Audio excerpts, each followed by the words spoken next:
Let's discuss the Podmockownye cleanup minigame first. Podmockownye is a village on the island of Karmaja. Before you can play the game, you need to complete the Jungle Potion quest. Also, it's a good idea to bring around 30k, a pickaxe, a spade, a mache, and a knife. Pick some pineapples from the northwest before you begin, then use your knife on them to slice them into rings. You'll need them for later. Next, speak to Merkeli, found near the fenced-in mahogany and teak trees. He'll tell you to wield your mache and begin hacking away at the jungle. There are 3 types of jungle in the minigame: light, medium, and dense. To hack the light jungle, you need level 10 woodcutting. Each thatch bar gives 32 woodcutting experience. The level 20 medium jungle gives 55 experience per thatch bar. And finally, the level 35 dense jungle gives 80 woodcutting experience per thatch bar.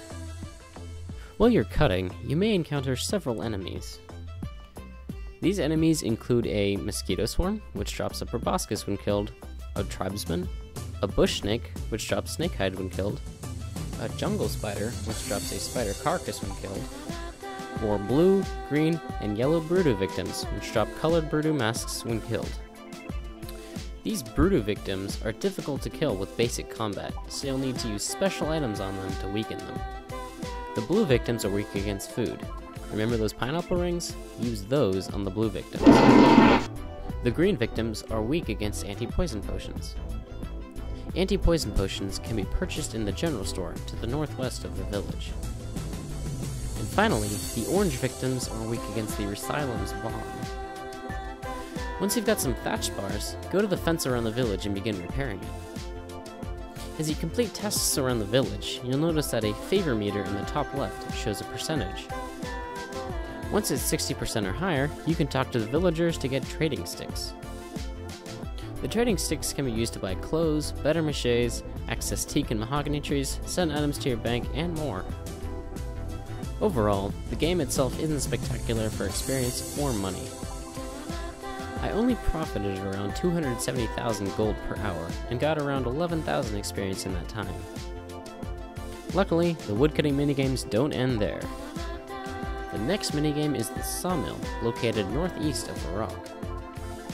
The minigame requires 80 woodcutting. To begin, talk to the Overseer and offer to help. Next, go to the notice sheet with jobs and you'll see 2 options: quick jobs or large jobs. It's important to know that the bulk of experience from this game comes from completing the job, so large jobs, despite being slower, give much more experience. To begin, take logs from the west side and place them in the conveyor belt hopper. Each log will be turned into 2 planks. At the workbench, cut the planks into the type that you need to finish the job. Each type of plank differs in difficulty and experience. The easy, short, and long cuts give 15 experience when cut. The tougher diagonal cut gives 18 experience. The difficult curve cut gives 22 experience. Finally, the hardest tooth and groove cuts give 25 experience each. If you have a crystal saw from the Eyes of Glowfree quest, you can use it to double the experience of the cuts. As you make the cuts, they will be placed in the cart.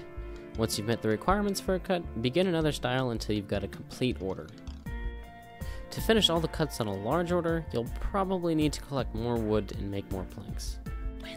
Be sure to take any excess planks from the cart. They're listed in green, so you can use them in your next round. Then the fun begins again. Get another order and repeat the process. The minigame doesn't have any monetary incentive, but the experience rates are arguably the best in the game. I played for about an hour and got 95,000 experience. Finally, another woodcutting activity involves evil trees. These nasty creatures come regularly onto the plane of Runescape in 25 different locations. If you've completed the Tree Gnome Village quest, you can talk to the spirit trees for hints and tips on where the evil tree is. However, it's also a good idea to hunt the tree with the help of friends or a clan. Beginning as a sapling, the evil tree can be nurtured with the farming skill. However, once it's fully grown, the evil tree will show its true nature. With an axe and tinderbox in hand, begin chopping at the tree and the various roots around it. As you chop down roots, you will receive kindling, which can be used to set the tree on fire. Once the tree is dead, you may receive a variety of rewards, such as logs, seeds, nests, gold, a half key, or even a clue scroll. Also, you will receive a temporary special ability to automatically bank logs when your inventory is full. This lasts for 5 to 30 minutes, and affects only normal, oak, maple, yew, and magic logs that you have not planted. Finally, any trees you chop during this period will be felled less often. You can do this activity twice per day.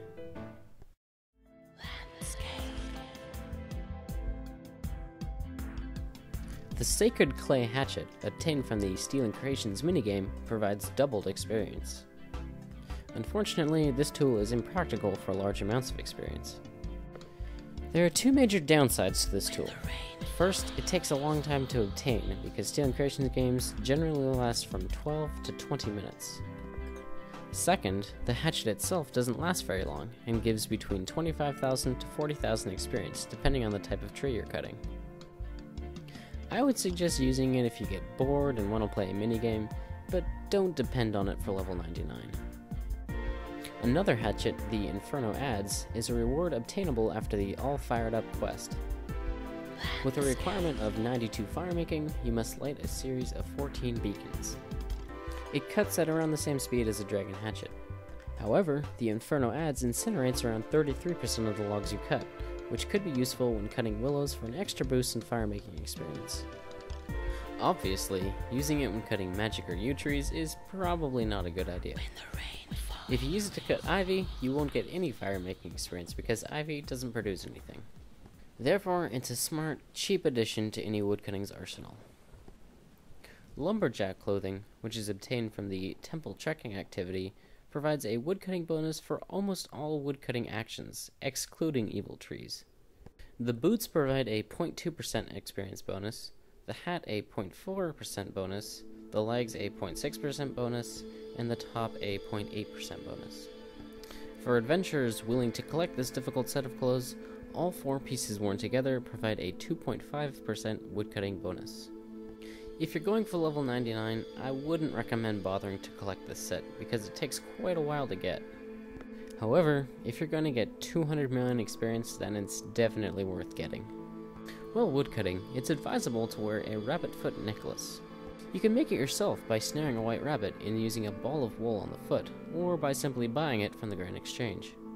Either way, this necklace will significantly increase the number of nests you receive while woodcutting. If you're a fan of summoning, you can use a beaver at level 33 summoning. It gives an invisible 2-level boost to woodcutting, and its multi-chop scroll can cut up to 3 logs from a nearby tree. Additionally, you can use a hydra at level 80 summoning to regrow a stump at your farming patch. This ability is great if you've got a magic or yew tree planted, and is especially useful at the gnome stronghold. If you need to get somewhere on the River Lum quickly, you can use the canoe system. There are many different types of canoes, and each one requires a different woodcutting level to make it. The most advanced canoe, the Waka canoe, requires level 57 woodcutting and can go to every station on the river. The less advanced canoes can only travel to certain stations nearby. The canoe system is also pretty useful for getting into the wilderness, because the Waka canoe can deposit you in level 35 wilderness. Be warned though, there's no station in the wild, so be prepared. Finally, if you're a fan of achievement diaries, then you're in luck. By completing the medium-level Seers Village diary and wearing the headband, you receive 10 bonus experience for maple logs cut in Seers Village. Additionally, all the headbands give a chance to receive an extra log when cutting normal trees. Finally, if you really need an extra level and don't have enough time to get it, you can drink an Axeman's Folly, which will temporarily boost your level by 1. Also, if you drink the mature version, you'll boost your woodcutting level by 2. Woodcutting is a simple skill with lots of activities, ensuring it's always interesting. I made a lot of friends while training this skill, which makes certain that it will always have a special place in my heart. If you'd like to get in touch with me, try joining the clan chat Skills Spree in-game. Alternatively, you can drop by my website. There's a link in the video description and my YouTube channel. Thanks very much for watching.